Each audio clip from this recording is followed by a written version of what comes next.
Čaute ľudia, vítam vás znova od vody. Znova som sa vybral na kapre.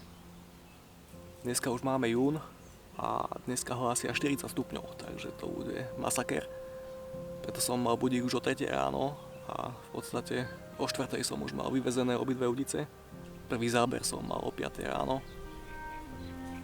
Dosť brutálna jazda, mal som tu vyvezené kúsok od brehu. Chytám v podstate stále na to isté, na čo som aj chytával. Starbites Red One 20 a k tomu plávačka TB Bites Tropical. To mi funguje, takže nemám dôvod to meniť. Takže podarila sa jedna ryba, šupináč 11,80 a uvidíme, či ešte niečo príde, lebo už je asi 6 hodín a začína byť dosť teplo.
Jo.